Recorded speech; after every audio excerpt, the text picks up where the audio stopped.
Welcome to our special edition of question and answers on the Carburation Clinic with Dr. Hugh. It's the Harvey special. And of course, our thoughts and prayers are with all those who are having to deal with this disaster. As one who used to live in Southwest Florida, I can really relate to what you're going through. However, we wanted to do this live, so if anyone has any questions that can be answered on Facebook or YouTube, of course, you can type in your questions now, or if you missed the show, please send them in. We'll get to them as soon as possible.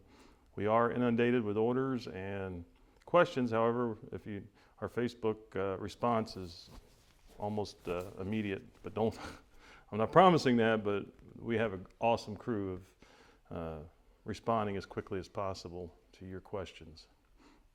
So this is all about using tri-fuel in an emergency situation, which is different than camping or wood splitters or pressure washers. This is when you need to keep refrigeration going and the basic necessities for families. And what I want to talk about was the natural gas aspect of alternative fuel. It does amaze me how many people will have natural gas at their residence but use gasoline for their generator. And it is so easy basically to hook up to one of these meters that it's an unlimited supply of fuel. And even like we checked recently, we tried to Google it, and as you know, information flows slowly in these kind of situations, but every storm that I've been involved with in 25 years, natural gas has always been available for the majority of people. So if you have the blessing of having one of these nearby, you have basically unlimited fuel supply available. So we were figuring that a lot of people, we might get people calling in and asking, or emailing, I should say, or texting, or asking questions on Facebook Live about how to hook into one of these and what's necessary and that kind of thing. So we're hoping, we're hoping to entertain some of those questions if you have them. And we want to stay on as long as we can, because some might have just got the message that we're coming on live. We've never done this before. It might be something we start doing, because our phones light up, and trying to answer questions on email and chats, it's so much easier if it can be done online on one of these live video broadcasts. So we hope it works out. So I guess we can go to any questions we have yet. No? Not yet. Why don't you talk about the validity or the reasons for having tri-fuel? What's the value? Of course, folks might be experiencing this firsthand here. Yeah, well, of course, if you have a gasoline generator, what we found is people will siphon gasoline out of their car to run their generator. And they'll run their generator for just brief periods. Was that over my face? Yeah, I felt that. It's like, man, it was like the veil over my face, which I don't mind. People will siphon gas out of their cars, use all the gas from their mowers, all that, and use their generators only slightly for a few minutes and shut it down. A few minutes, shut it down, trying to save fuel. And I need to drum up that picture I have somewhere of a generator running on gasoline, sitting right next to a natural gas meter, which is just so sad to think someone would go out and buy gasoline for a generator when they have natural gas right there, which of course, if you add the other components to the equation, that the engine lasts longer and so forth, it just bothers me personally that people don't know it's so simple and so easy to be right there. So what am I talking about? Why tri-fuel? Yeah. So, but beyond natural gas, you can hook to, grill bottles if you have them. People often store those up many at a time. If you have a big bulk tank in the yard, you can hook to that, and you can switch back and forth. If you need to take the generator over to a friend's house that doesn't have any of those fuels available, you can run it on gasoline at their home. But what's going to happen with Harvey is a lot of the aftermath, the cleanup, and when the water subsides and people are going back in and trying to clean up and run coffee pots for support crews and that kind of thing, having gasoline generators will not be the right solution. So, and that's the other thing, the smell from the gasoline generators is dangerous compared to natural gas and propane. So it really helps for the aftermath. So it's not so much during the storm as much as it is cleanup. This really helps being on tri-fuel. Okay, so Dr. G, we're starting to get some questions coming in. Okay. And I don't know if you can see them very well there, but we'll just take it from the top. This is maybe a statement. This is from the username is YouTube305. It says, I used one of your tri-fuel kits, but couldn't get it to work with the small Coleman LP bottles. The entire thing seemed to freeze over. Yes, that is an issue. Let me see. Tri-fuel, I used one of your tri-fuel kits, but I don't know what size engine it was. But you got to remember those disposable bottles. If I had one handy, I'd show you. Sean? I thought we got them. The weed eater. Oh, well. No, we got rid of the weed eater. Disposable bottle is a quart. And so the vapor space at the top of the bottle is so limited that the the propane boils at 44 below zero and will freeze the cylinder up. So you can get by with them for very short bursts, but it's all about size of the tank compared to the size of the engine. If you've seen one of our Facebook videos, YouTube videos, you've seen that we did a weed eater, and we put 2 of those disposable bottles on a little, there you go. We put 2 of the disposable bottles on a little weed eater to make sure they didn't freeze up.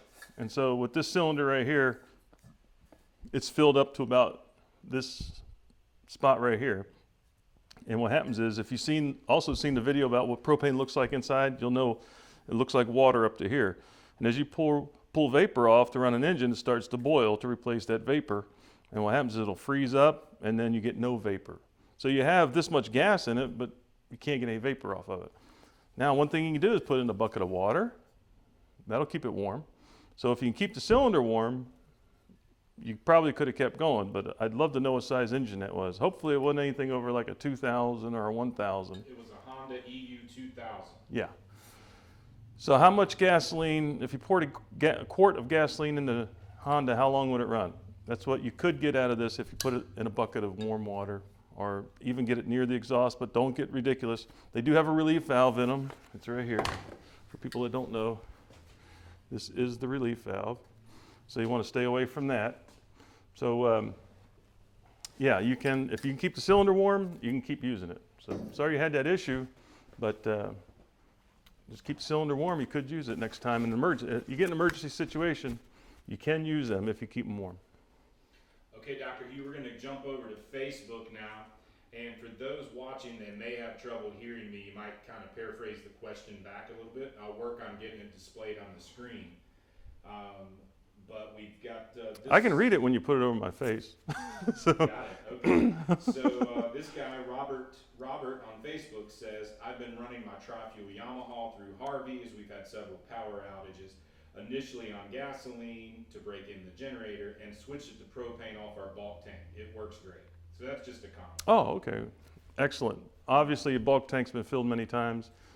You know, if that was a comment that said, tried hooking it to the bulk tank and just couldn't get the power out of it, I'd be concerned that was a brand new bulk tank, especially underground tanks. So if you have that issue, try a cylinder that you know has been filled multiple times before you feel that the system is an issue. These systems are almost bulletproof. I mean, we put them on all the time they just go on, we fire them up and they run. If you've seen our episodes, you've seen those are live firings, but we make sure we're operating off used cylinders. So, which surprises me about these. When we did like the weed eaters, I'm always concerned that these have air in them, but it must not be enough to bother them. But glad to hear that. Also moving to Facebook, Dr. Hugh, we got Jeff. Jeff wants to know if he can use a quick disconnect fitting when using our kits to run on natural gas, or does it have to be a permanent installation? No, absolutely yes. Here's your meter. Here's a quick disconnect coupling. We've got them all day long. Best thing that you can possibly do is tee in at the meter, and then we have caps that go on here. You can pop it loose, pop it in when you need it, and that way it's ready. We've had what's the longest hose you remember a customer ordering? I know it was I remember 300 inches, but I know it went beyond that, 400 and some inches or something. Do you remember? Well, we have custom ordered hoses, and we had somebody order like this. 560 inches. So if somebody does the math, we had a customer order. And so what he was doing, obviously, is rolling it up when he was done, like you would a garden hose, and putting it away. They're really not designed to stay outside. As a matter of fact, to bring up that point, the hoses that we offer customers, sometimes people say, man, it's awful expensive for that hose. It's a special hose. It's actually the same hose they use on the back of a propane delivery truck. So if you've seen the hoses they pull to fill a propane tank that's the same hose, braided, and it's very safe. And any other type of rubber, you don't want to get into molecular structure, but gas molecules will penetrate the rubber and break it down. It becomes unsafe. So that's why you get what you pay for, I guess. Okay, Dr. Hugh, going back to YouTube, this user is, it ain't nothing. It says the 9K Champions generator from Costco runs on gasoline and LP. Can it also use natural gas? Not that one as it is. However, yes, it can if you add the snorkel to it, but you can't use the components that come with it. So basically, that's always the downside of those units is they are bi-fuel, only meant for gasoline and propane. If, I always forget I got a snorkel in my pocket. If you add the snorkel to the carburetor and one of our engine regulators, then yes, you can run propane, natural gas, or gasoline, which we need to get one of those in here and do a test to see how our snorkel does over one of those units. It could be, equal, but it'd be interesting if it's does better. But anyway, no, you can't do it unless you add the snorkel. Sorry. This question comes from David. Are there any maintenance differences while we are running the gen sets on propane? Well, customers, I read something recently from a customer, but customers often say, oh, the oil looks so beautiful. And you don't want to change it because it's like, it looks like gold like the day you put it in. And I have the same issue with because my equipment at home, I run almost everything off my equipment. As a matter of fact, look to us soon for that tractor. I'm going to show you that tractor video of my large tractor that runs off two 20-pound grill bottles, but the oil just stays beautiful. So the point is, you can go longer on oil changes, but it's the lifeblood of the machine, I always say. And so manufacturer says 50 hours, do 50 hours. I mean, it's not that big of a deal per se. It's a quart, a little over a quart sometimes. But what happens is, again, motor oil is a hydrocarbon, just like propane, natural gas, or gasoline. And the light ends will dissipate. So the oil can get thicker and thicker. That's what you want to watch for. If the oil thickens too much, be concerned about that. So other than, that's what's great about alternative fuel. You don't have to clean a spark. You can't get a spark plug to turn black on propane or natural gas. All right? That statement's out there. Anyone can challenge it. You cannot make black come out of the tailpipe of an alternative fuel engine. You can't do it. The spark arrestor will never turn black. Spark plug will never turn black. So you don't have to worry about that kind of maintenance, cleaning spark plugs, that kind of thing. So if you can change oil, great. I have personal feelings about oil. I really believe you can go 200 hours on oil. The new oils, a lot of the stuff we have is based on stuff from years ago, but if I was an oil company selling quarts of oil, I'd want people changing oil every 50 hours too. But again, that's just the doc's personal feelings, So yeah, to answer your question, nothing specific, just be safe. So Doc, we have Jim coming to us from Facebook. He says, thanks from a Houstonian. Are portable generators okay to run in the rain? As long as they don't trip and fall. No, you can run, if you put they're designed, is it okay to run a mower in the rain? It's the same kind of situation. You never want to put a hot machine out in the rain after it's been operated, but the same principles apply to any piece of equipment. You can run a car down the road without a hood. You don't need a hood on a car, plain and simple. But it does help keep moisture from getting into places it doesn't belong. So if you can put any kind of cover over the generator, then absolutely. So that might be the question: is it all right to be outside in a rainstorm, as long as it isn't being drenched with rain? The answer is absolutely yes. You got to remember, a lot of these machines have magneto systems, and the flywheels rust, and then if they're out in an actual rainstorm and get soaked, you can have an issue restarting them. If you spray some WD-40 down there in that area, you can a lot of times get them back up and going, but it's always best not to have them directly in the rain. And that's why you'll notice most machines have a gasoline tank covering the engine, and it acts as a natural water shield. So yeah, we had somebody had a 2000 Yamaha 3000 Yamaha 2400 watt Yamaha. They drove an hour down the highway without a tarp on it in the rain, and it's been having issues since. And so with the electronic ones, they can have little intermittent issues that, you cannot tell exactly what water will do to electronics. So it's best, as long as you keep a cover over it, you should be fine. Okay, we're going over to YouTube, and just Dr. Hugh, remind everyone we're taking all their questions. We're going to get to them one at a time. Yeah, give us all your questions. We'll stay on until questions are dried up. We're a bit overwhelmed at the moment. We're getting to them as quickly as we can. So we have Colt on YouTube who says he has a 15,000 watt Generac with motor snorkel, and he just installed it a couple days ago. How many watts will I lose using LP, and what is the average gallons per hour versus gasoline? Big question, small brain. We have a video on our load bank where on propane I hate using it. On propane we put out exact same amount of power on propane as we did gasoline. On natural gas you'll lose, on that one I can't remember what we lost. We're down to like 13.5 or something. However, if you're using that much power, I don't know what you're running. It always amazes me if people have that big of a generator. But those are the same ones they use as standbys. They just took that machine, put it in a standby cabinet, made it pretty, and the little switch in there, and woo, now you got a standby generator. But so yeah, it will use. Let me see that question. I can't see the question. It will use. Was it about consumption? Power output. He wants to know gallons per hour on propane versus natural gas, or propane versus gasoline. Yeah. And So the first part of the question was power loss. Okay. So yeah, power loss. Don't be concerned on propane about power loss. Actually, a lot of times you'll get more power out of them.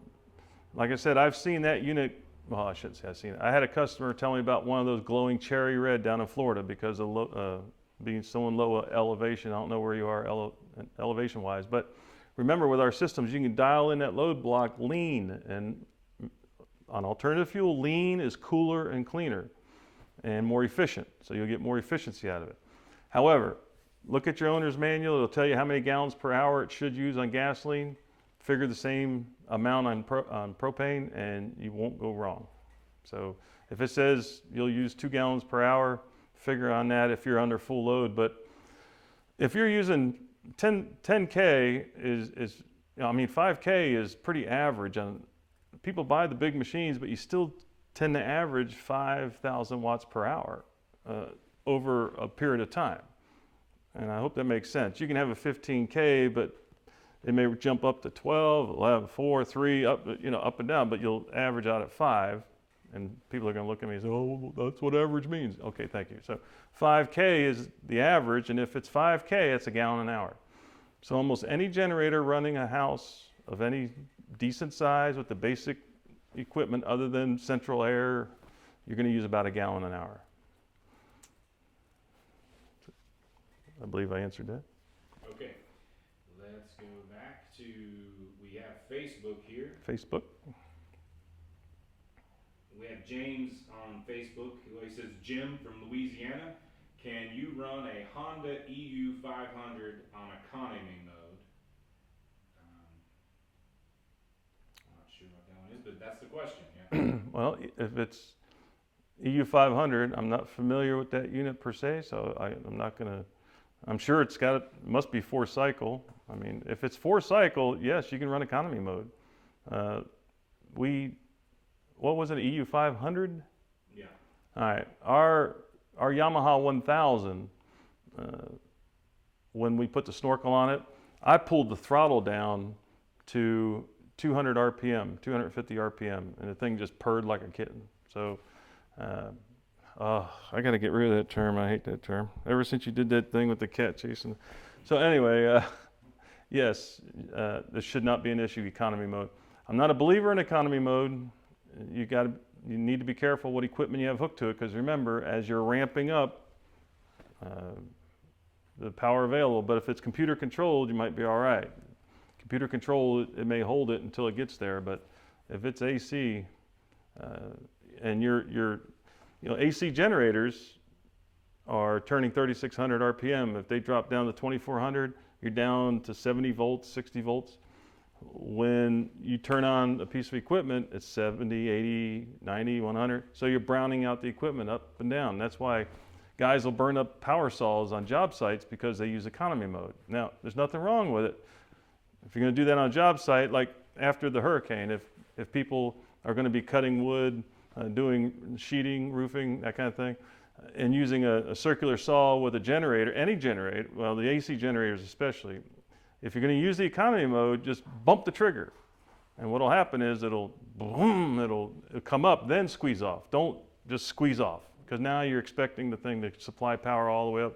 But if you bump the trigger, it'll sense that. It'll ramp up to 36 and then squeeze off again, and you'll save your saw, which people have learned the hard way. So remember, bump and run when it comes to economy mode.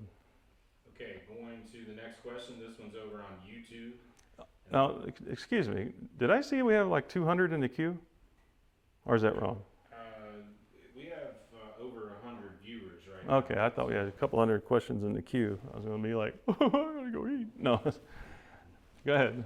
Here's the next question from YouTube, and the audience can now see this. This is from Michael. He says, I have a Generac 17,500 with a snorkel kit. I noticed the exhaust is glowing orange under any load. Is this normal on propane? Okay,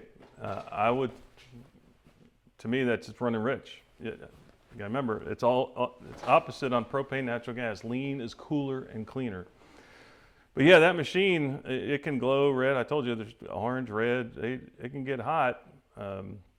It has a hot exhaust. I had the numbers way back when we first did the testing on the snorkels, and originally when we were inducting them, but the exhaust on those things is tremendously hot. However, I would suggest that you have it running on the rich side. So try dialing it in lean and see if that helps you out.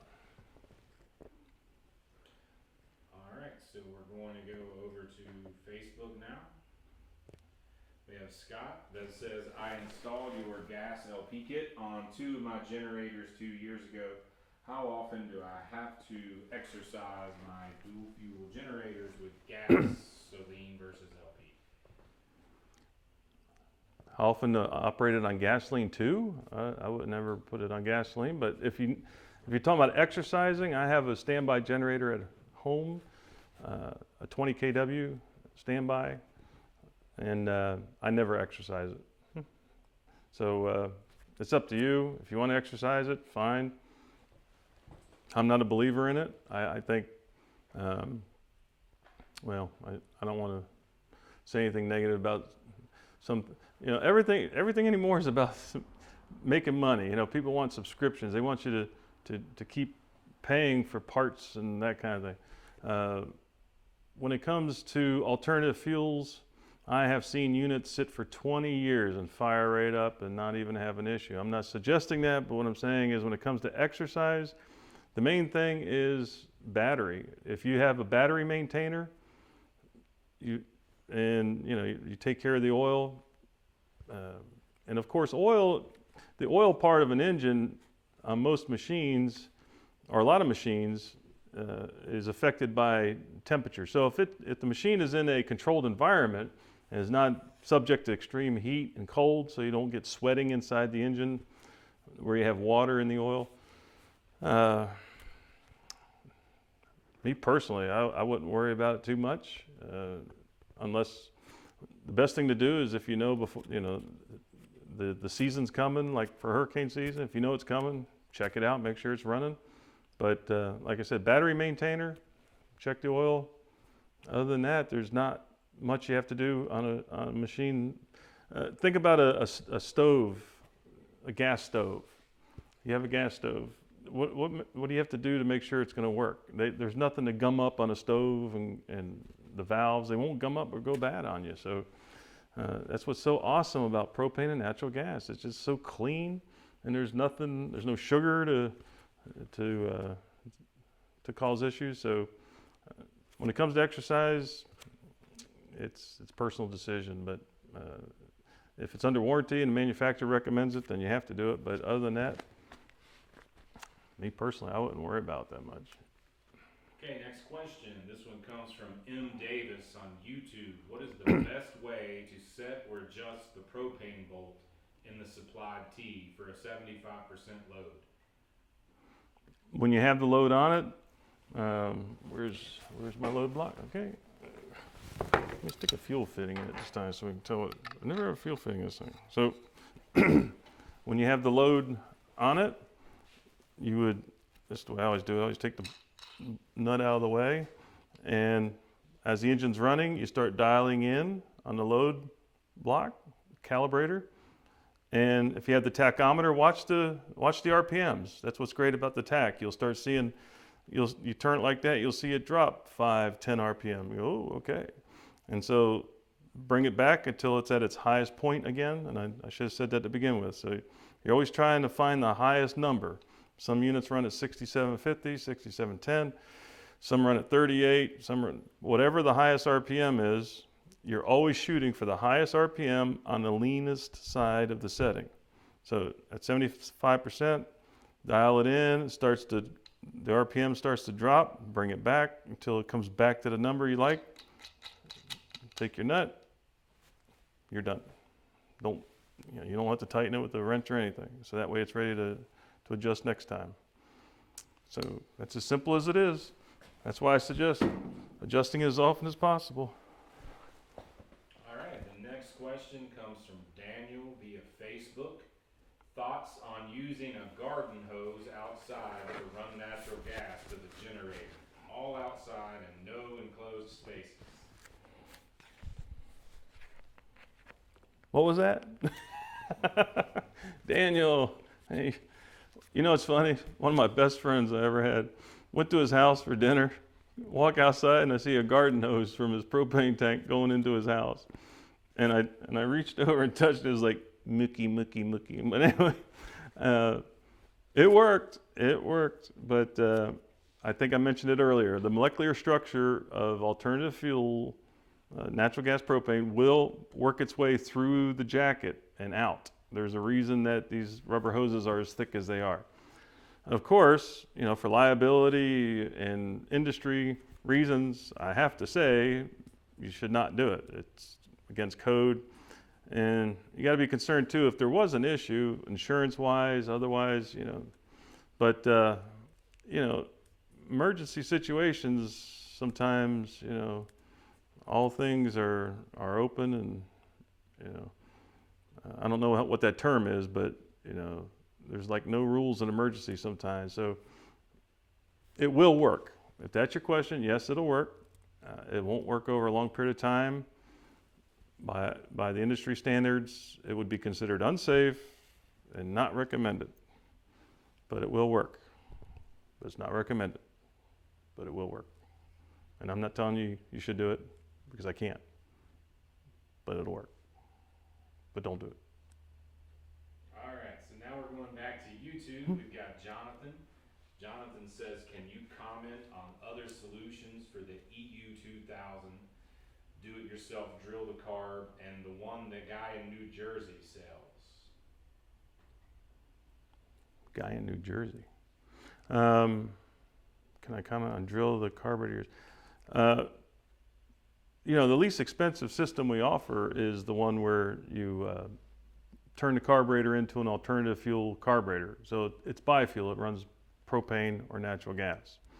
If you're not going back to gasoline, and a lot of the old lit I wrote back in the 90s, 2000, you know, I was pushing hard for people, just get rid of the gasoline, but it does seem that people like to keep the gasoline option available. So the dedicated is an awesome way to go. I mean, it'll give you the same power as motor snorkel, and because motor snorkel does better than adapters. I don't comment on competition per se, because I don't believe in doing that. I believe there's enough for everyone's need, not for everyone's greed, as I believe a famous poet once said, or prophet, whatever he might have been. But you know, if someone else offers a drilled carburetor kit, and the same type of engine regulator we use, it should work just as fine. So I can't tell you anything different than that. But the motor snorkel is like drilling a carburetor without drilling it. That's the nice part about motor snorkel. Because when you drill a carburetor, you're replacing the high-speed jet up into the center of the carburetor. And with the motor snorkel, you're putting the fuel delivery at the same spot. So that's why motor snorkel does so well compared to adapter kits. Can you demonstrate? Do we have a carb up there? You can demonstrate how motor snorkel. No, I think we used it for something. Sorry. This was an impromptu, so we didn't put all our, but if my assistant Sean, he's the co-star of the clinic. If he rounds us up one, I'll show it. Okay. In the meantime, we're going to go back to a Facebook comment. Okay. This comment comes to us from Bob. Oops, let's get Bob. Hello, Bob. Bob says, what about the low pressure hose between the regulator and carb or snorkel? Is that also subject to breakdown from vapor at that pressure during running? Well, see, that's the thing about, oh man, I don't know if I can show it. We don't have one. We have one. I think we have something in the back storage area that has already bowl off of it. It'd be nice to have something else bowl on it. From the engine regulator to the carburetor, it's not pressure, it's negative pressure. It's below atmosphere. So the effects are backwards. So that's not an issue. We use a high quality rubber that we've never had an issue with. We've used the same rubber for 25 years, 4 years, 3 years, somewhere in there. Or we use gasoline line, and it's not an issue because it's below atmosphere. That's why you can't use certain hoses because they'll collapse. The pressure inside the hose is less than the atmosphere. So no, that's not an issue. If you're asking if you can do your own hose, yeah, you got to have something of substantial thickness so as not to collapse. As a matter of fact, in forklifts and over-the-road vehicles, there'll often be a wire wrapping inside. There's actually a coil wire embedded into the rubber to keep it from collapsing. So I hope that answers your question. Okay, got another question from Tony. You got it? Do you have it? Yeah. Oh, he's got the, before we move on to Tony, let me get that. Nah, well, yeah. Well, we don't want to give everything away. So what was the question? I don't remember exactly. About dedicating the carburetor? Yeah. Yes. See here, you remove the high-speed jet assembly up through, you drill it, and what was once the high-speed jet up inside here, this now becomes, oh, here I am backward. This all becomes a high-speed jet. So you would put this up inside. Yeah, I'm working on it, bro. I'm working on it. Oh, I got my throttle. Something's not open. No wonder. I got my carburetor back. Where's my throttle's closed? All right, throttle's open. Let me redo this. Hey, look at that. All right. And now we slide our tube up in there. Now look in the center right past the choke plate, and you'll see oh, you'll see the tube appear. Now that's about the height that a high-speed jet would be. You see the black up in there? All right. So that is now ready to run. Once the tube is set, it's ready to run on alternative fuel. And so, but to do that, you drill out the high-speed jet, and so because of that, you don't go back. And so you just fill up the other holes that are around here. Up front, get rid of all these holes. You don't need all these gasoline holes, even in the back. It's just a nice little air leak down here. Isn't that cute? It's channel down back. So there you go. That's how you do that. All right, we have Tony. Did you say you had Tony? Or Tony go away or what? No, he's here. Hello, Tony. One second. Oh, that's Okay, fine. here we go. I had nothing better to do. Here's Tony. I'm running a Powerback DeVilbiss GT5250. Oh, wow. What year is that? I'd like to know. It's a Tundra 10 horsepower. Yeah, HM100. gas engine. Yes. With motor snorkel. If I go back to gasoline, will the presence of the motor snorkel in the throat of the carb affect the gas-air mixture? Absolutely not. We never had that happen yet. The motor snorkel is aerodynamic. And you got to remember, for decades, and even other suppliers add a second venturi to the airstream. The motor snorkel is aerodynamic. It does not affect it whatsoever. So that's the whole premise. That's what we're all about. You can leave it in there and not have to worry about it. The probe is collapsible, so when you still use the choke, squeezes down the probe, allows you to start on gasoline and run it. You just need to make sure that the engine regulator is plugged off, so it doesn't leak air as if it's trying to draw fuel.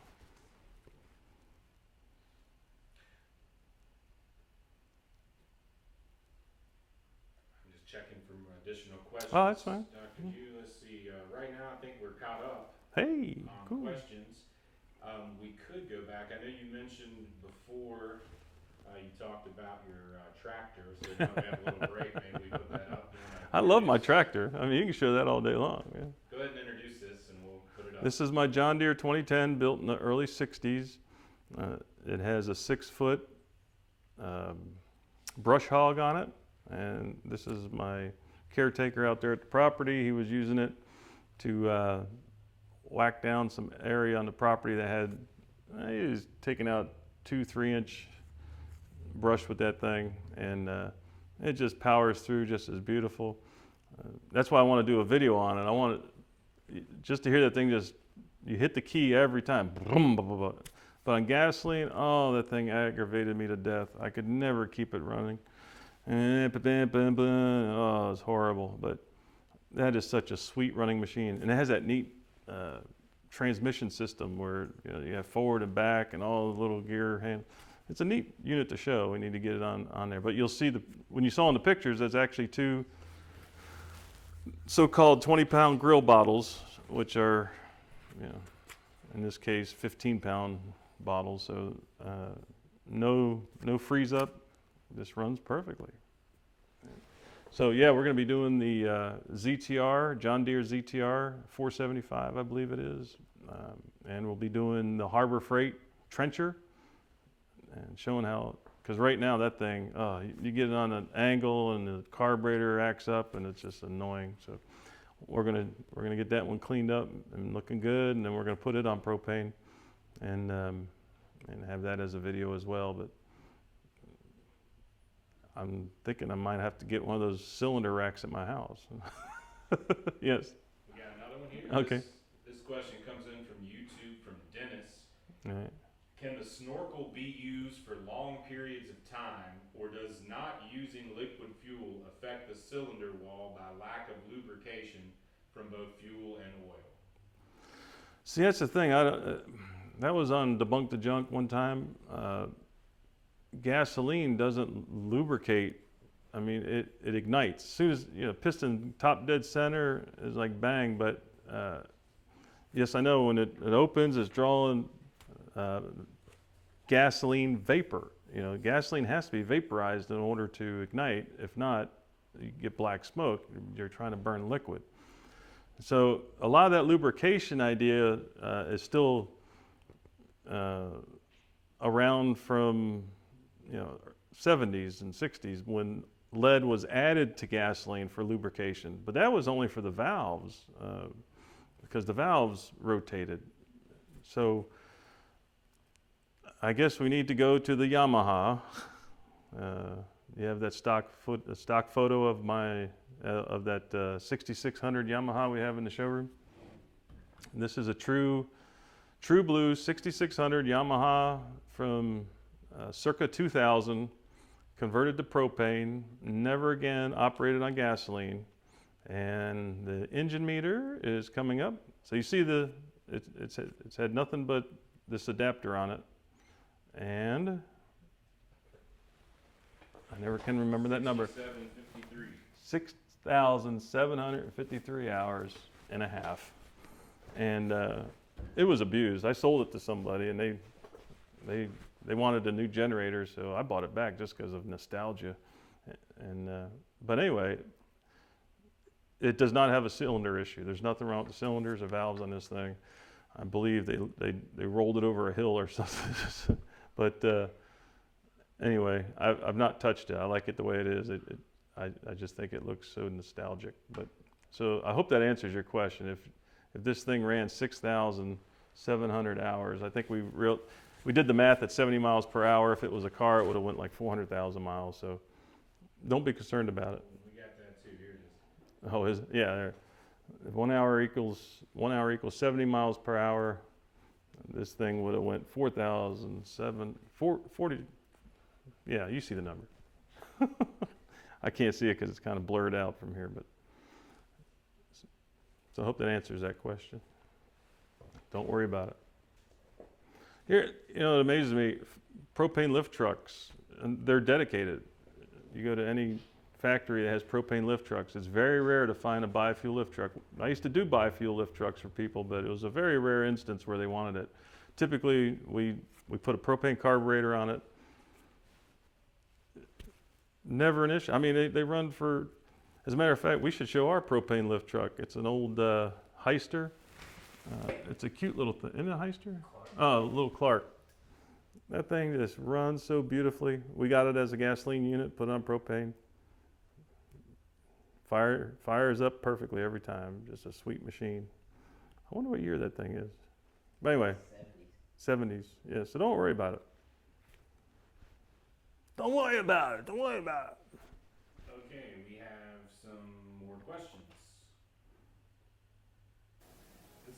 This question. Hello, I'm Dr. Hugh, and we're going to snorkelize this Predator 2000 today. I have a lot of respect for the Predator generator from Harbor Freight. Actually, to me, it's the best made Chinese clone that I've seen. Realign the screen for your viewing pleasure. Okay, here we go. Got squirrels in the cage. I can tell what's going on now. It's full screen. But I'll be patient. He's trying to get too fancy. Just ask the question. Have you addressed the heat differences using tri-fuel and durations using a Yamaha 360? Yamaha 360. What's that? I think it's the MZ 360. No.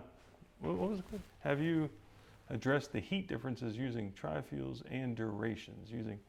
Well, I think we addressed the durations with the 6600, and that might even be an MZ 360. It is.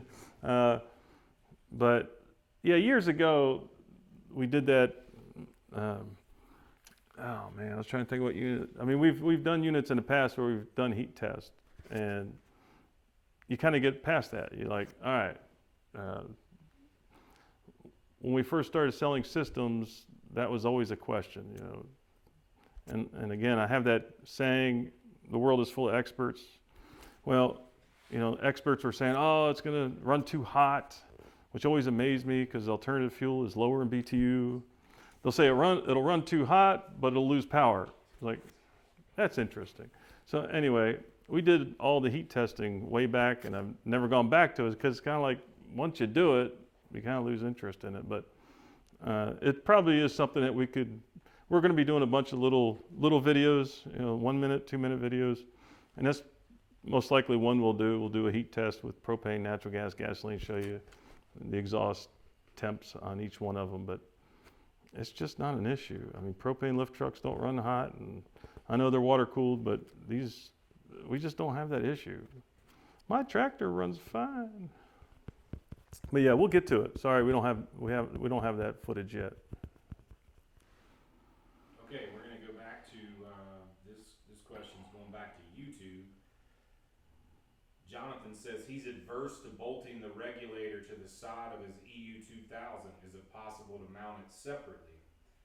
And then we had some further discussion from Xboxer and others who says, ask Dr. Hugh to show you the bracket.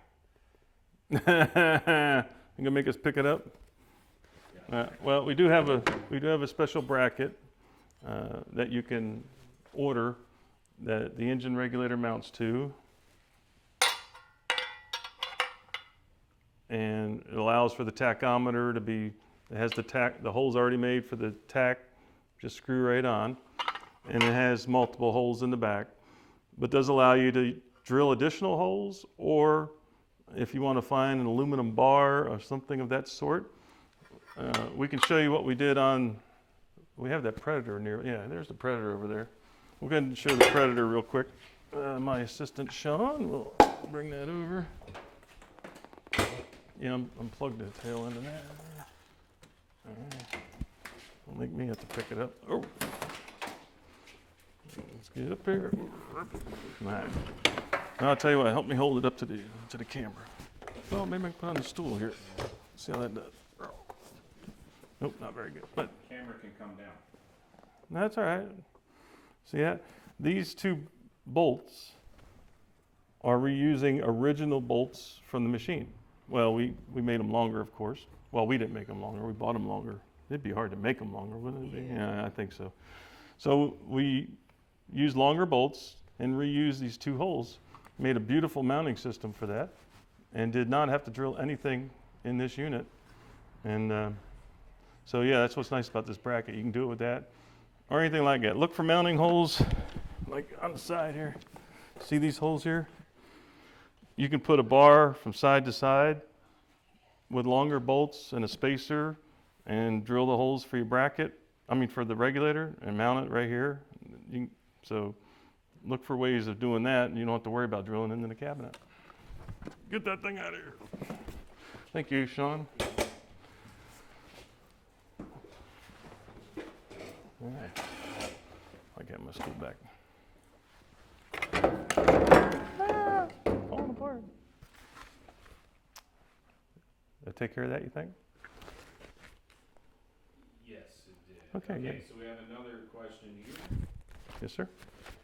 This one is on Facebook. So Facebook. Let's see if we can go to it. This is Joseph. Joseph says, is it better to adjust the generator output by RPMs or by voltage and frequency? Oh, if you can do it by hertz, that's the best. If you can keep it over 60 hertz, 60 or higher is the best. But typically people don't have that type of equipment, and that's why we offer the tachometer, engine meter, hour meter combo, because with RPM, it's all physics. RPM equals volts and hertz. And that's why we don't worry about volts too much, because volts can hang in there. But hertz, that's our load bank. That's what I'm always looking. I never even look at voltage on the load bank. I'm always looking at the hertz and trying to dial in 60 or above. But if I'm not on the load bank and just using it for some other application, I'm always watching the tach, looking for the highest RPM, and then setting it as lean as possible. But yeah, to answer your question, hertz is the best if at all possible, if you have it available. Okay. I'm looking for some additional questions. I was just informed that some people are emailing in saying that for some reason their questions aren't posting to the live discussion. But let me. If you can't hear them, we have some emailing our CSR saying that their questions aren't getting posted to Facebook, and it could be a delay on their system So we're in no rush. I mean, we took out some time to do this, and we're not concerned about using too much if it's going to help people. But just we don't want you to fall asleep while you're waiting. I'll look for those. I don't know how to juggle. So. We have another question from YouTube. Oh, great. This is from Woodchuck. Could you discuss adjustment for LP operation in extreme cold, say minus 10 degrees Fahrenheit? Okay, what happens with cold temperatures, especially that extremely cold, is air density increases. So that's why they put air rams on cars. The more air you can get in, the more power you can get out of a unit. So it will require adjustment of the mixture typically. And that's what's so awesome about alternative fuel. You can make that adjustment. Whereas on gasoline with the jets, what are you going to do? You can do nothing. Sometimes people play with the choke to try to get more power or change the power output. But your main concern is going to be fuel supply and keeping the fuel supply warm enough to provide the power you need, depending on the unit. But as for adjustment, you're probably going to be leaning it out because you're going to have or richening it, whatever. But anyway, the air charge will be more intense. I mean, it's kind of like when people go up to a mountain, climb a mountain, and they say they can't breathe. That's because the air pressure is lighter. But when it comes to temperature, you get a more dense charge with cold air. And that's why like intercooled turbochargers, that's the whole point. Is try to keep the air as cool as possible. And that's why the old engines used to have that heat riser. Oh, I used to love that. I wish I had one of those to show. The old carburetors used to have the air filter assembly, and then it was a good idea. You took like this corrugated hose and you ran up from the manifold. You had this little shield over the manifold, and a little corrugated hose ran up to your air filter. And so when you first started your car and were choking it, it would allow warmth off the engine to come up into the air, into the carburetor quickly to keep from it icing up. And then they realized, oh man, we have to put a damper on this thing so it doesn't, so we can shut off that hot air once the engine's running, because you don't want that hot air going into the carburetor. And that's back when they used to have the air filters under the hood. Remember, the horn was right there and drew air right from under the hood. Well, then they realized, man, we need to get this thing outside the air compartment, engine compartment, I'm sorry. So they ran them outside to the front of to the fresh air. And of course, that's when ram air started by having side vents to, actually. So yeah, cold air is great. And so adjust your load block. You just make a simple adjustment on your load block, I guess, is just a quick answer. But my main concern would be fuel supply and keeping it warm. That's cold temperatures. I would have, it's like me personally, I have a 1,000-gallon underground tank. I don't care if it gets 20 below zero and the wind's blowing for 3 days straight. It's not going to freeze up. The gas is going to stay about 40, 50 degrees no matter what. Dr. Hugh, how about we show let's show the Predator conversion video. We need to get you some new microphones. I hear my mic is going to die. I was glad it was my mic and not me. So we're going to put some batteries in my mic and play a video, and we'll be back. Hello, I'm Dr. Hugh, and we're going to snorkelize this Predator 2000 today. I have a lot of respect for the Predator generator from Harbor Freight. Actually, to me, it's the best made Chinese clone that I've seen. I invented the word Chanda back in year 2001, and I've seen a lot of bad ones, but they really have a nice motor. So we're going to start unboxing this thing.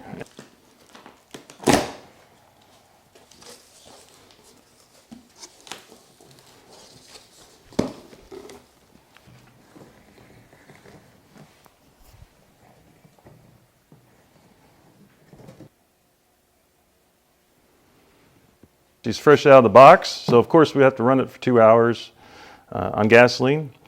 That makes sure that the rings have seated, and also make sure the thing works correctly. I mean, you hate to snorkelize it and find out it didn't work correctly, but it is true you have to run them on gasoline before you can snorkelize them. Now, I mentioned earlier that about the Chondas, this is actually a Chamaha. It's a Yamaha copy, and you can tell right away by the tail end of it. Yeah. But the snorkel that you use on this is the same one we use for the Yamaha 2000 inverter. So we're going to take it outside, put some gas in it, put a little load on it, and come back in a couple hours. Welcome outside where it's 1,000,000 degrees. We all put on our shades and our hats because it's brutal out here. However, we don't run this thing inside on gasoline. So we're going to start it up. Sean's going to get us going here. We're going to move it. Let's go ahead and do that. Move it to starting. We got our gas cap open like we're supposed to, or idle switch is 0, binary 0, 1, and we're ready to pull. We'll see how many strokes it takes. Hey, first pull. I like it.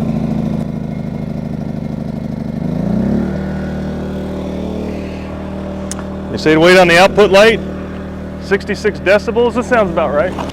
We're going to use a Reliant meter to show the wattage. This is a 2000, but as you know, it's not really a 2000 per se. It's a 1600 running. We went through all our blow dryers, and we came up with one that's around 1680. Should be no problem for this unit. So we're going to put that on there, and all right, showing 0. All right, can you see that? All right, so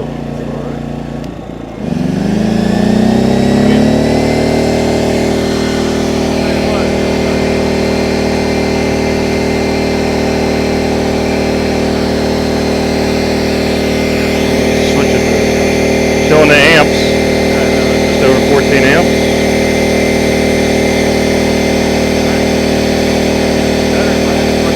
But we're going to break it in under half load, so go ahead and put it on low speed. There's no reason to put under full load. So under low speed is pulling 400 watts. So we're going to let it sit out here for a couple hours, and if it doesn't melt, and the blow dryer doesn't melt, and we don't melt, we'll come back and get it after it runs out of gasoline. Hey, go get a pain pill. All right, we're back inside. We ran it out of gasoline. And now we've installed our gasoline petcock in line because of the intrinsic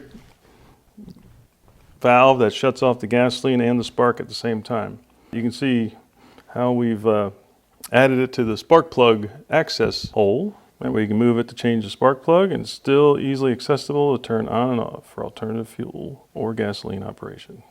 Well, first we're going to use our US carburation special mounting bracket to mount the regulator to the tail end of the generator. So we're also adding our thread sealant to all the fittings, and of course not the calibrator itself, the stainless steel nut and bolt that never gets sealant. So then we add a few washers to the bottom just to make the heat shield a little more effective.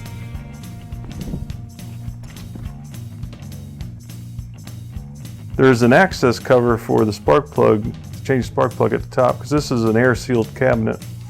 So we opted to remove that completely, and we provided a new one in the system package that is pre-drilled to allow the snorkel tube feed line to pass through. And so you would pass obviously, the non-snorkel end through the hole from inside out, and now we're popping it back off because we're going to be adding some tachometer wires to the same cover. And when you see it, you'll notice it has 3 holes in it, 1 for the tube and 2 for the tachometer. And so now we're finishing adding our tachometer to the unit. It has, there's dual plates on it. You can mount the tach on left or right side, turn it whatever direction you want. The hole's already there, self-tapping screws, and there you go. It's nice to have a tack. You know what's going on with the machine. We're routing our wires, we're getting all tangled up, of course, because get two wires anywhere near each other, they're going to get hooked on something or around something. So pass them through, getting through a cover.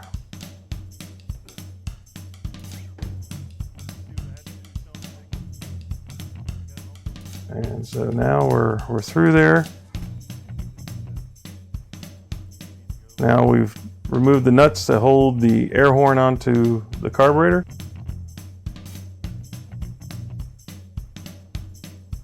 And the tubing was popped loose to make that easier as well. Get that all out of the way. Now, slip the probe in past the choke plate, which is open, of course, like always. And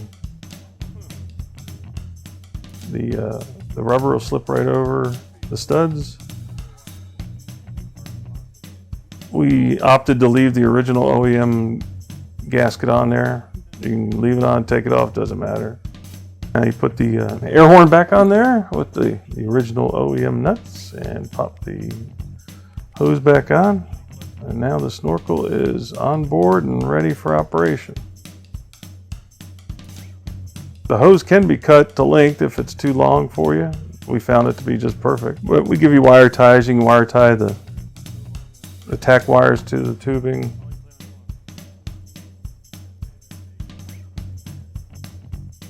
Running our wires for the tack. There's one that goes on the spark plug and one that grounds. Down inside, we're wrapping the spark plug wire 4 or 5 times and a wire tie.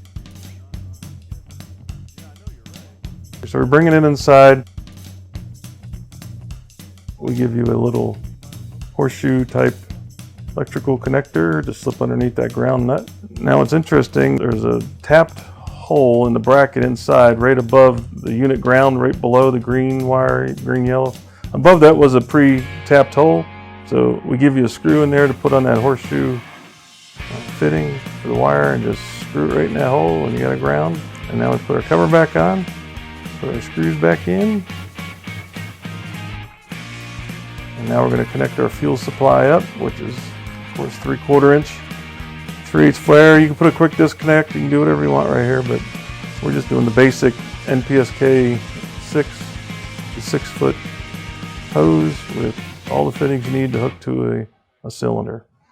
Here's the tack installed. Because we just hooked our tubing up, gas lines all have air in it. We primed it a few seconds and off it ran. Still has some residuals in it. Got a little gasoline residual.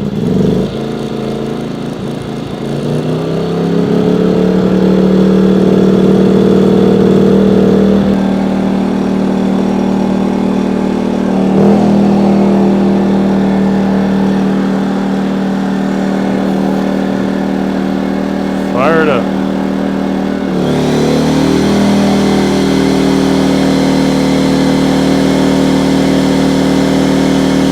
Not pulsing. Isn't that nice? Remember on gasoline? Look how sweet.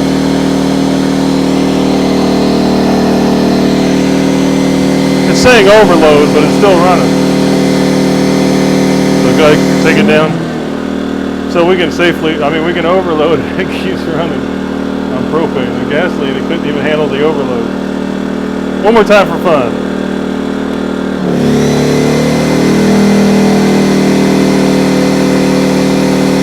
Alright, we don't want to hurt the machine. Put on the echo mode. Oh, so it's still putting out wattage on echo mode. Is that sweet? And guess what? We're all breathing and we're not dying in here. There you go. Snorkelized. I love it when they run so good on propane. You can see on gasoline that thing couldn't even handle a load. Full load for any period of time. Get your motor snorkel, put it on your generator, hook up your propane or your natural gas. Yeah, I'm gonna make some power, hook up some lights or my TV.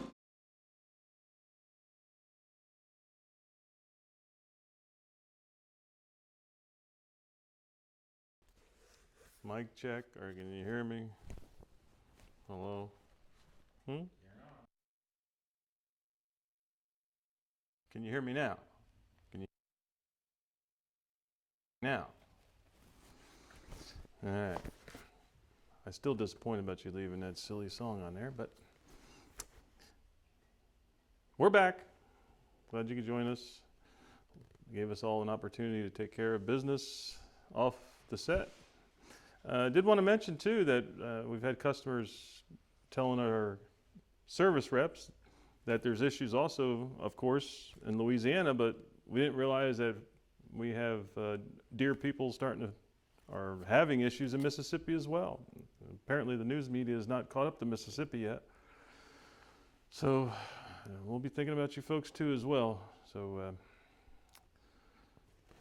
we don't know what's going to happen. That thing's coming our way. We're in West Virginia. We're gonna end up seeing Harvey on the weekend, I believe.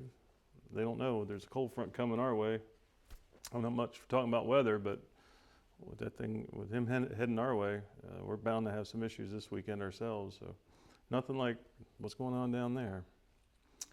All right. So going back to questions. That's why we're here. It ain't nothing again. Any 4-cycle gasoline engine, we should have a system for you. Yes, we have yet to finalize the 4-cycle weed eater, the Ryobi, like, you know, handheld with the backpack cylinder. You know, you can. But yes, we have videos on Facebook and YouTube of our walk behind weed eater, and we have wood splitters. Yeah. So if it's 4-cycle gasoline, and I shouldn't tell this, but we may end up doing a video on a 2-cycle engine that we didn't document it, but I would estimate, what would you say, Sean, hours? Oh man, I don't know how many hours. It was a long time though. What do you think? 4 or 5 hours. Oh, come on. I think we did it for a couple of days. I would venture to say 20 or more hours we put on a 2-cycle engine on propane with a little trick that we did. And it still fires up and runs. So we'll probably do that one, but we don't recommend that. Here's an important comment that came in regarding the performance of the motor.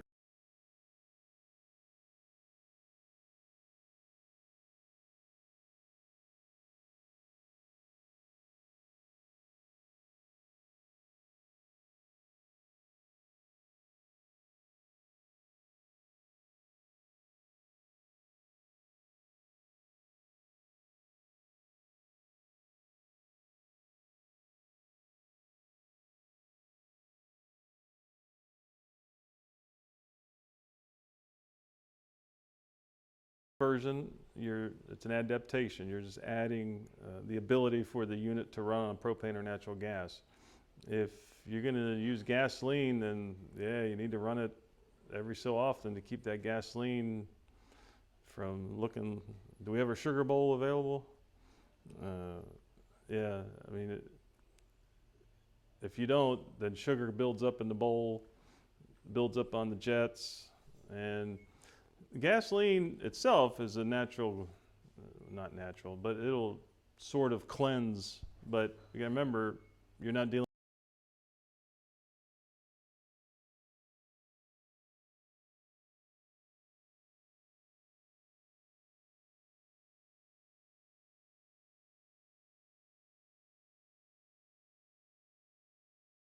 I'm not quitting my day job, and but yeah, that's what you can end up with. And remember, the stuff that you put in to supposedly keep that from happening is a treatment for gasoline, not ethanol, from what I can tell. I mean, could be wrong. I'll never admit it, but I could be wrong. Remember, you put on a coat like this. How'd that saying go? I'll put on a white coat and I know everything too, or something like that. And I never did address the doctor BS. That was, my staff came up with a whole list. He's a doctor, but he must be a doctor of BS. And it was like balloon shootings and all. I mean, they had all kinds of what the BS stood for, so it was cute. So anyway, yeah, Next question. if you're on gasoline, run it periodically. Keep the gasoline moving through the system.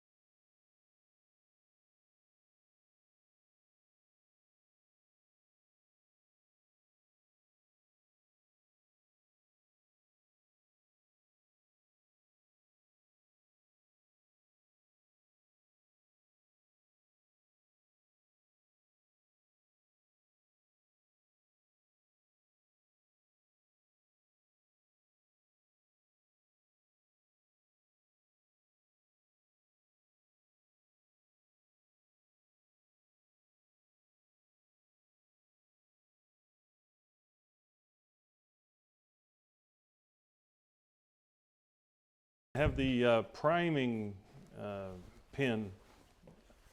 That amazes me because that's what the primer on our system is like ether. You give it a shot of fuel to start it. So I hope he follows up and tells me if he has a primer or not. If he doesn't have a primer, we can help him to make it primable. In other words, if he has the engine regulator on there and he's just trying to start it with the engine regulator without priming it, yeah, you could be there all day, and that's why having it run.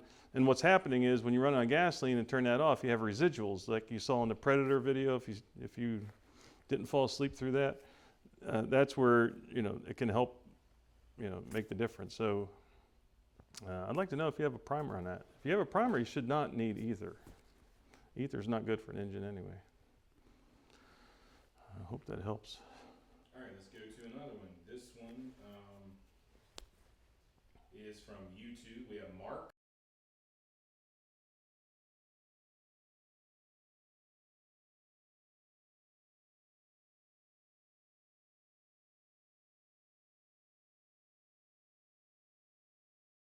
So that's two questions. Two questions.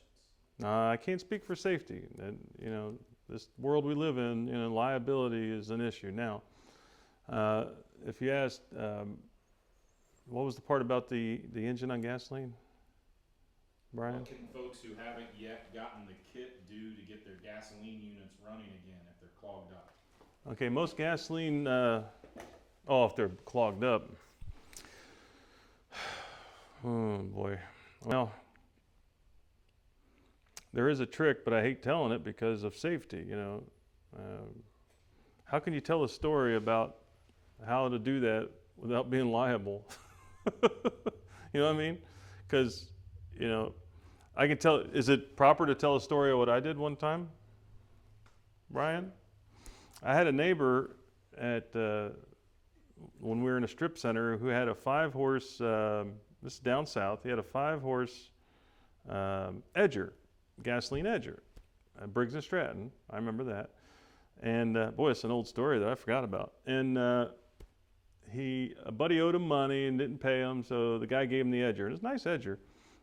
And it was full of gasoline, obviously had not been run forever, but that was back when, I don't think there was even ethanol. That was like 96, 7, somewhere around there. May or may not have been ethanol around, I don't remember. But anyway, what I did with him was I took my propane torch and I took the air filter cover off of his machine and the air filter out and put the tube in there from the torch. And of course I did not light the torch, but I cracked the valve on the torch and started pulling on the engine and it started to run. So I opened the valve on the little torch, more and more, propane torch, and man, it smoothed out and it ran great. So I knew the engine was good and able to run. So I knew it was a fuel issue. So I let it run like that for about a minute or two, and then it started to stumble. So I started to lean out the propane, and then it came back smooth. And then I let it sit and run like that with the propane. And then it started to do the same thing. I started dialing down the propane, leaning out. And then it smoothed out, and then I realized, wait a minute, there's no more valve left to turn, and it used up the tank of gasoline, and after that he ran fine. So I don't know what you would do in this what people would do in the situation they're in, but yeah, the right thing to do is take it all apart, clean everything out, put it all back together. But in emergency situations, sometimes you do what you got to do. Okay, going back to Facebook, this is Dave.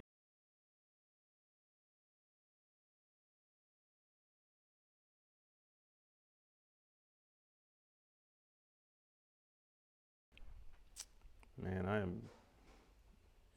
I'm so far out of the monetary side of the system.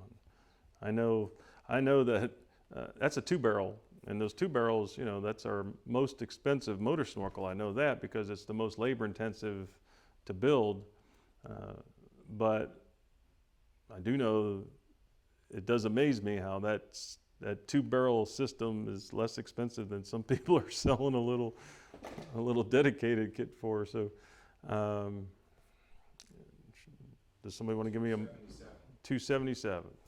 Currently 277, sir, for the engine system. Does he want to see what the thing looks like? We can show him a 2-barrel motor snorkel. Let's come back and we'll Well, Sean's gonna yeah. grab one.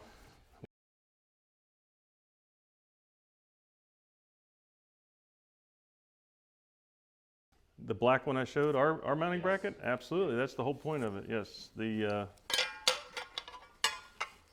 show that. This mounts right there. If you saw the video on the printer we just did, you'll see that. But you see the space back there? That's what it was designed for. It gives you that much space. You get your finger in there. There you go. That's what's nice about this bracket. We designed this years ago. And again, it has the ability to put the tack right where you can adjust it. You have tack right in front of you and adjust for the mixture. But very nice bracket. All right, next question. Hold on. I got a snorkel inbound. Here we go. Look at that baby. Woohoo! Wouldn't you just like to hang that up in your living room just to look at it? I always thought that about electricians when they bend. You ever seen an electrician bend conduit in a room with? I mean, it's like a work of art. But let me get this way. So you got here's your choke plate. Put your motor snorkel in there, yeah. And you're ready to go. You still choke it, and there you go. And it's a nice unit. And again, just as thin as a rail. Well, as fat as I am, that's not hard to tell. Hey, I'm gonna leave that over here. I might need that again. Thank you, Sean. Sean does exist. If you watch other episodes, you'll see his actual physical being. All right. Okay, this message comes from Claire. It's on a 7,500 watt Champion running natural gas. I lose about 2,000 watts of output over LP and gasoline. I have 10 feet of half-inch steel from the meter. Do I need a 3/4 inch steel pipe? Well, the best thing to do on that, if you think it's a fuel issue, is try to temporarily hook up tight to the meter safely. If you can do that and have the same results, then obviously it's not a fuel delivery issue. That is a Chanda, and so it is. I don't know how many hours are on it. See, that's what's difficult about these questions. I'm not a real doctor. I play one on the internet. But as a real doctor, you came to me and said, "Doctor, I can't run that well on natural gas." I'd say, "All right, tell me your situation." Well, it could be you have a lot of hours on you, so of course you can't run. But if it's a newer unit, it could be that the valves need adjusting for more power. Remember the story we had about one time years ago? We thought, hey, let's become a seller of equipment, and have our own brand name, and do all that, go through all of the certification required to do that. So we looked at a Chanda-made unit And it would run fine on gasoline, run fine on propane, but it wouldn't even start and run on natural gas. And it was just the inherent quality of the machine. So sometimes on some machines, if you're getting that close to the power outage on natural gas, I might say that's actually awesome. But a lot of it has to do with the machine itself and how it's performing. But the quick answer is I would make sure of the spark adjustment, that you tighten it up a little bit. 20 thousandths is the smallest we recommend. And also that the valves are set correctly. And so if those things are correct,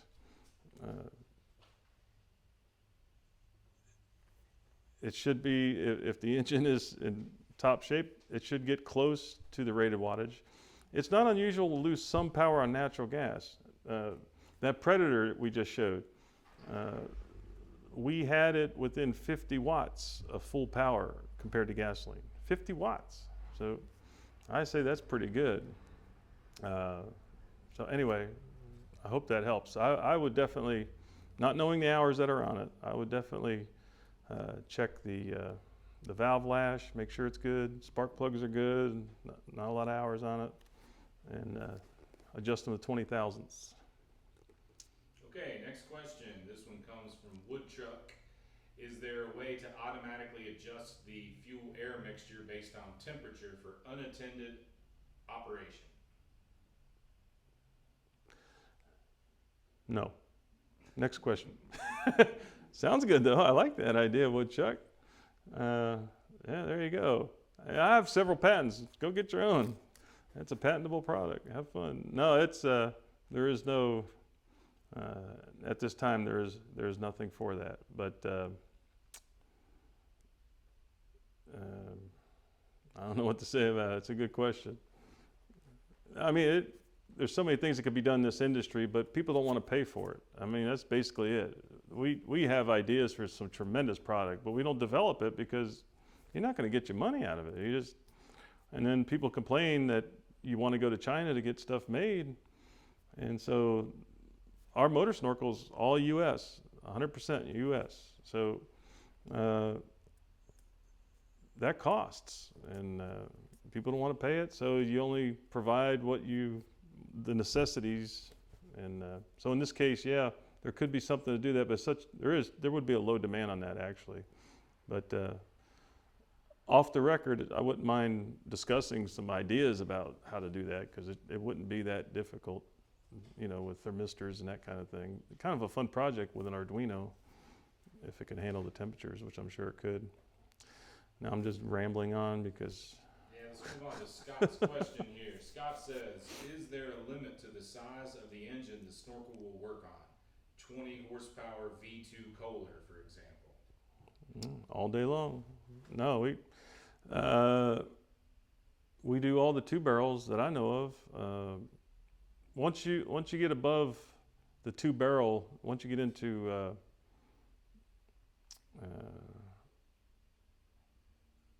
no, I mean all the portable 2 barrels we have no problem with. Kawasaki's, Hondas, Yamaha, the Yamaha. No, Yamaha's 1 barrel. They actually use the what engine is that on the Yamaha 12,000? Onan, is it Onan or Robin, Wisconsin? I can't remember which. Robin, Wisconsin. But no, all the 2 barrels we have no problem with. And so right now we do the 30 horse, rated 30 horse Generac without an issue. So so far so good. We had a question, someone with a Predator engine is wanting to know what kit works for their system, so we'll get that for you, and in the meantime we're going to have you answer another question, Dr. Yu. And so this guy here, this gentleman. Okay, this gentleman, Matt says, how do you tell if you have lost power after converting to natural gas? I have a North Star 13K watt gas generator on which I've installed one of your motor snorkels. Thanks. How can you tell if you're losing power? That's the question. After converting converting to, or I guess after, when operating on natural gas is the question. Well, see, that's where I think confusion comes in. If you're putting out 3,600 RPM and you're powering up your equipment, there's no such thing as power loss. The only way you would lose power per se is if, I'm sorry, I'm looking down, I'm thinking, I tend to do that, is if you're running nearly full load all the time on gasoline, you add the snorkel and now you can't get that full load, then you would notice, hey, I have a power loss. But remember, carburetors, generators, the engines have governors that are always looking for a number. And that number, on electric generators has always been 3,600 RPM. So the governor looks for 3,600. It sees less, it opens the throttle. It sees more, and I'm just using basic terms, and people get bogged down in terminology. I just use simple. So if it's not getting 3,600, it'll try opening the throttle to get 3,600 or more. If the RPMs go over 3,600, the throttle closes. So if you put on a snorkel and you're introducing a fuel with lower BTU, the governor is going to sense that the RPMs aren't there and it's going to keep opening. So typically you never even notice. It's just whoop, it's up to 3,600 once you set the load block. And that's why you're always looking for the highest RPM on the lean side. And so you won't notice a power loss because, and the other thing I wanted to mention, that's actually a large unit. And so if you're running central air, you might notice a power loss, but if you're doing the basics, a well pump and some refrigerators and TVs and that kind of thing. And while I'm mentioning that, if at all possible, please use a UPS on any kind of expensive electronic device like a TV set or anything, if you're using an AC generator, not an inverter, for protection so that you don't have any kind of brownout issue. But anyway, that's the point. To say you'll lose power is not.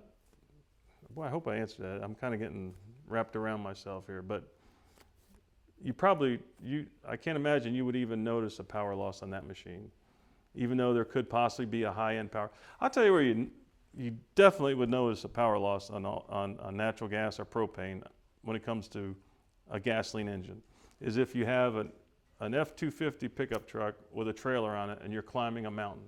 You're like, you're gonna go, oh, what did I do? Because the high-end power isn't there compared to gasoline. You will notice a power loss. But again, you're at wide open throttle, your foot's all the way in it, and it just can't do any more. Well, with these governed generators, the throttle will open more. And as I mentioned on one episode, as a matter of fact, that gentleman's still listening that had the Tecumseh HM100. We had one customer ordered a dedicated kit. He took the carburetor off. He didn't mark the hole, which we tell him in the instructions. Mark the hole where he had the throttle in, and he put it in the wrong hole, one hole over.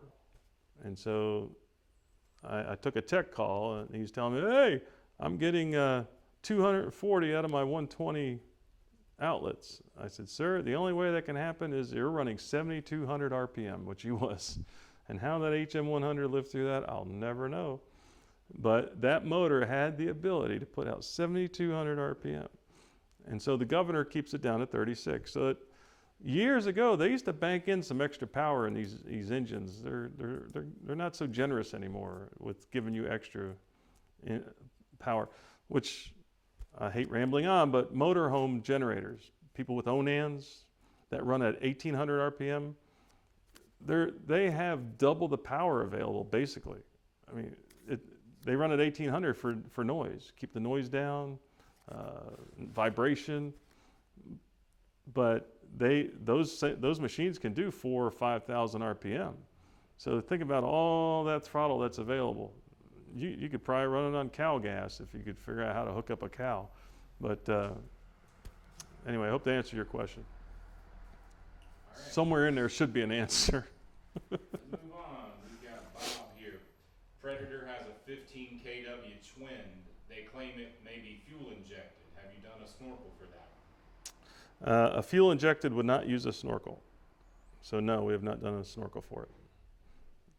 All right. Snorkels are only for engines with Venturis. Okay, one more question here. This is from Herb. Herb says, is there a maximum fuel line length from the regulator? All right, we have charts on our website that help with determining fuel hose sizing. The engine regulator has a 3/4 inlet. And we get the question often, like, why does your chart say to use a 1-inch hose if it's only 3/4 inlet? It's kind of the same principle as an extension cord. So convert this question to a question about electricity. I have a 15 amp saw that I want to run 500 feet from the house. What size extension cord can I use? Is there a maximum I can go? See, same principle. So I can picture, let's say you're running a 1,000-foot cord out for a saw. Man, you'd probably start off with a number 8 wire down to a 10. You could probably go, and then down to 12, and finally maybe a 16. But the point is, you need the volume all the way there to supply it. So to answer your question, in reality, I could say that no, there's be no limit to the size, to the distance you can go if you can provide the hose to get there. But boy, that really makes it expensive. If it's natural gas, that was about natural gas, right? So if it's natural gas, let me show you our system. We have, and of course, don't do this at home. Oh, let me show. Don't do this at home. See, this is our natural gas hookup for when we do our testing here. And you'll notice this is a 1/2-inch line with a quick disconnect. But we have a regulator that drops, we have 5-pound gas. So it drops our 5-pound gas down to an 8-inch water column right here at the unit. And we do that so that we don't have to be concerned about line sizing, that kind of thing. So we're running 5 psi through this and supplying this regulator that steps it down at the generator. And this line is about 40 feet from the meter. So we run a 30 horsepower engine off this. Well, obviously you couldn't do that if this was only 8 inches water column. And so that's why we do that. So with this size hose at 5 psi running to this regulator, we know that it's as if we are hooked in right at the meter. So I hope there was an answer to your question somewhere within all of what I just said. Okay, I think. Are we done? Like I said, Take another quick peek. we'll stay until it's dry. But all right, I guess we'll head out. If for some reason, we're very sorry, people have said they've tried to send in questions, couldn't do it. We have those will answer them off the air, and so don't worry about it. We'll get you an answer as soon as possible. We ramp up for these emergencies because this is what we've done for almost 25 years. So again, we're very concerned with you folks down south, and we'll do what we can to help you out. And of course, you can email, live chat while the CSRs are online. Of course, our 800 number, you can call was it 9 to 4:30? Where is that at? There it is. 8:30 to 4:30 Eastern time. So You don't have the email, you can support@uscarb.com. support@uscarb.com. And so we hope this special that we've done was helpful. If it was, and we find out we may do more of these. And for those who've sent in questions, we thank you, and we hope everyone's safe and sound. And we'll see you Thursday, definitely at 2 o'clock for our regular show of our carburation clinic. So we'll see you then.